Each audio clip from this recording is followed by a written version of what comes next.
The entire episode is available on Rockfin and free on all podcast platforms. You can click the link in the description to access the entire episode now. This is going to be a great episode. We're going to be discussing your work with reverse speech analysis, which is basically the phenomenon of uncovering hidden messages in reverse speech. And theoretically, if human speech is recorded and played backwards, somehow mixed amongst the gibberish at regular intervals, you can hear very clear statements. These statements usually appear in short sentence form and are nearly always related to the forward speech in some way. And it appears constantly throughout language, so much in fact that it may be a natural part of our speech process. So this is going to be fascinating, and you have plenty of examples to get into, but this is your first time on. So first, tell us a little bit about yourself and what got you looking into reverse speech. Sure. Well, I've been doing reverse speech for 40 years now, so a long time. It's my full-time career. I started back in 1983. I heard about backward messages in rock and roll. I'm sure any of you who are old enough can remember those days of spinning records backwards and hearing satanic messages. So, I was running a halfway house for street kids, and one of the kids handed me a sermon of a fundamentalist preaching, and so I listened to it. And he talked about satanic messages. So, I'm an electronics buff, ham radio operator, pretty proficient with electronics. So I got a tape player out and started playing these records backwards, and I could hear what they were hearing. And I'm thinking, oh, this is weird. How's that getting there? And first thing I checked for, obviously, has the soundtrack been older? That's obviously the first thing you look at. And no, there'd be no technical manipulation. I played the phrases to friends, came around, and they heard the same thing. And I'm scratching my head. The fundamentalists claim this was all the work of the devil. So I didn't necessarily buy that. And as I started playing more and more just music to start off with backwards, I found a whole bunch of messages that weren't satanically related. They were about love or politics. And so it was clear to me this was not just satanic messages. And then in 87, I accidentally stumbled across the phenomenon in normal human speech. And actually, why don't I prelude this by play you the very first example I ever heard in human speech? And once I started finding them in speech, that puts a whole different twist on it. You know, it's one thing to spin a record backwards and hear satanic messages, but to hear the same phenomenon of speech puts a whole different spin on it. So let me play the very first example. You'll recognize this famous track. This is Neil Armstrong taking his first steps on the moon. I don't want to get into the controversy. Did we go to the moon or not? So this is just an example, okay? Right. So here's the forwards. It's one small step for man, one giant leap for mankind. Backwards it says, man will spacewalk. Never spacewalk. Never spacewalk. So I heard that example in 1987 and I was gobsmacked. I go, well, what on earth is this? How on earth is this getting there? And so I started running speech backwards. And I found that with normal human speech, on average, you'd find a backward message every 20 or 30 seconds of what someone's thinking or feeling at the time of speaking.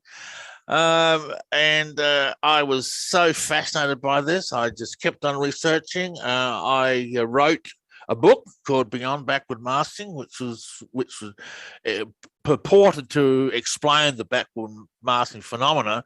And my claim was, as you read at the beginning, is that it's just a natural form of language. As all of us are creating the sounds of our speech, we're putting those sounds together in such a way that we're saying two things at once, one forward and one backwards. So that's the theory I proposed. The Australian press picked up on my work, and I did quite a few talk shows and TV programs in Australia. And then my work work got heard about in the United States and came to America for a lecture tour, which led to me living in America for 10 years, lecturing and teaching and training. And I moved back to Australia 20 years ago and moved my whole business online. So I still do lectures and workshops, but I do them all online now, and I got a fairly busy therapeutic practice where I use it with clients. That's really where my living is, in working with clients and dealing with everyday problems.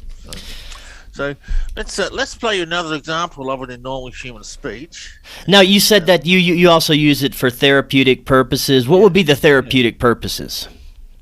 Oh, what's so many different areas. I'm working with a young man now who is autistic, and he has improved in leaps and bounds since I've been working with him. I'm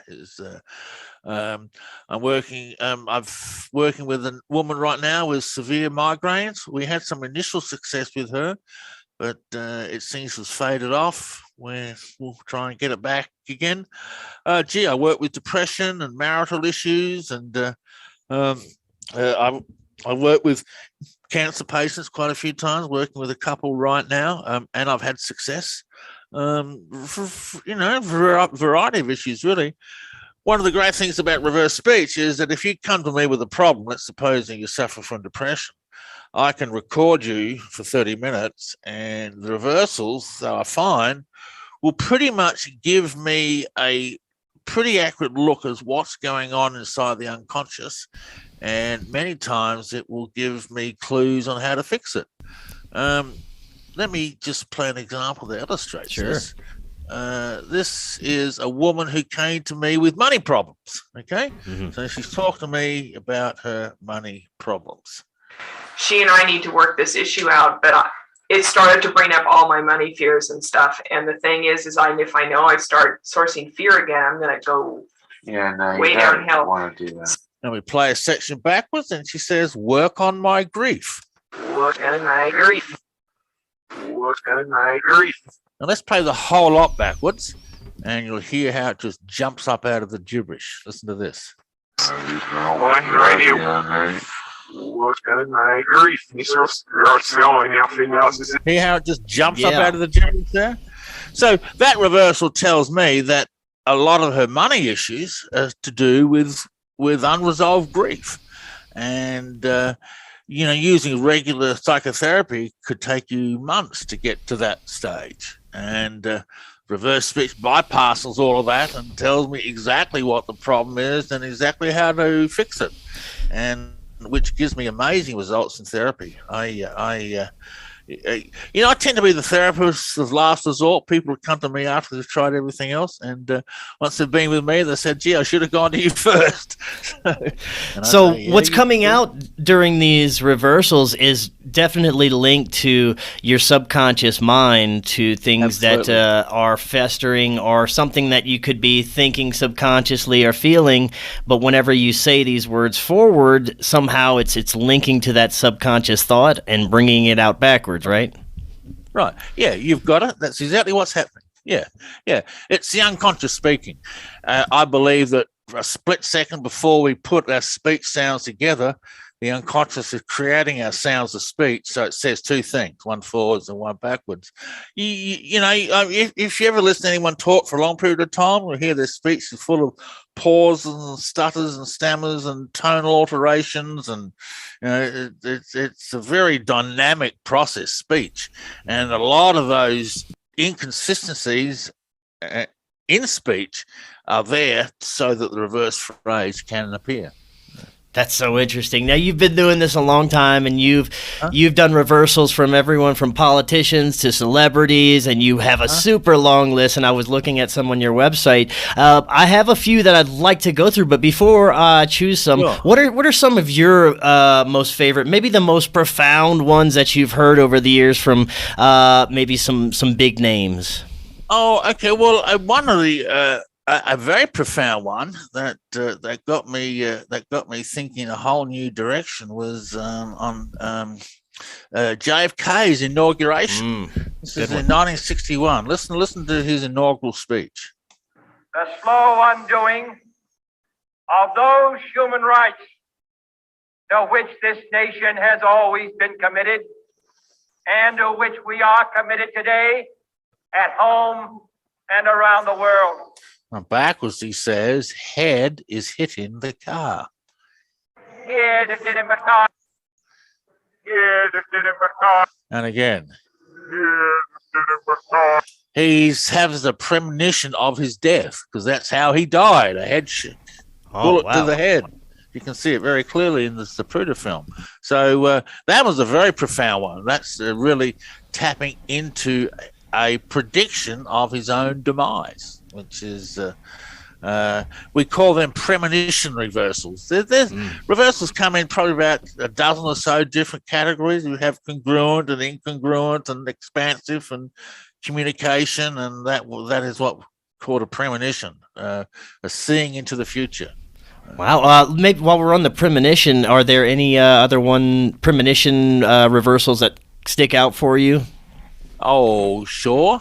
Quite a few, actually. Yeah, let's hear a couple of those.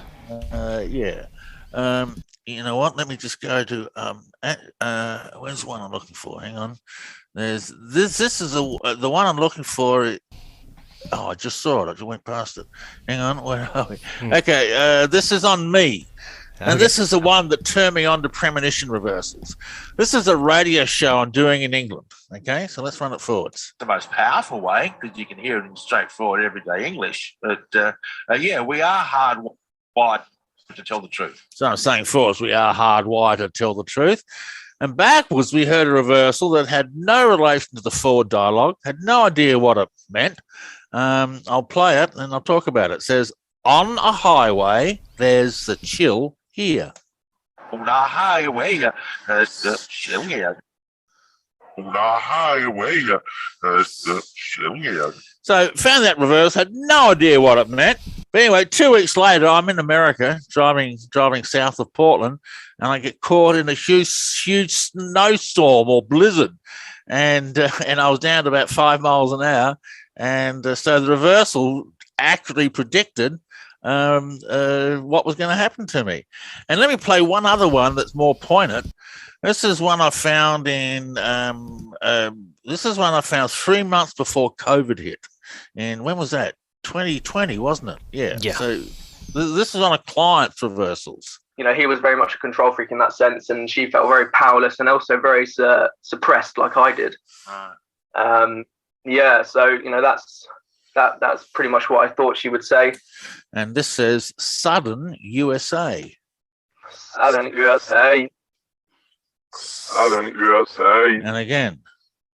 Southern USA. So I went on the radio programs that I normally do and said, look, I don't know what's going to happen, but something's going to hit America very suddenly, very soon. And of course it was COVID. So the reversal actually predicted that.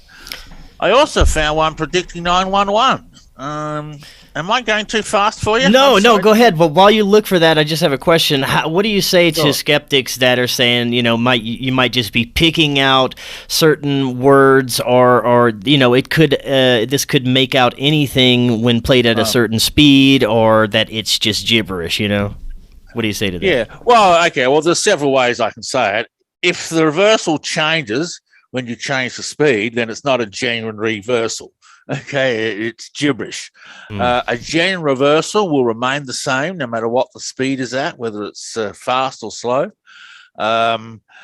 These phrases can be heard independently by other people. Many times I do lectures. I'm not telling people what they say in advance, and most people can hear them fairly clearly. They're occurring at least once every 15 to 30 seconds of speech in grammatically correct sentences that can be heard by others. The odds of that occurring by pure chance are incalculable. I mean, the odds of getting a phrase "man will spacewalk" when Neil Armstrong's walking on the moon, allegedly walking on the moon, is astronomical. Okay. And just by pure statistics, It can't be a coincidence. It can't be a random chance. Monash University in Melbourne, Australia, did blind tests where they played reversals independent subjects, and the result of their testing showed that these reversals could indeed be heard by others without prompting. So if it was imagination, then others wouldn't be able to hear it. If it changes when the speed changes, it's not a genuine reversal, it's gibberish. One of the misconceptions around reverse speech is that everything backwards means something. That's not so. They're only occurring once every 15 to 30 seconds, so they're not constant. And then there's all these common trends that I've documented in all my books that it personally, I think you got more chance of a monkey building a computer in a room of electronic components than of this being imagination or coincidence.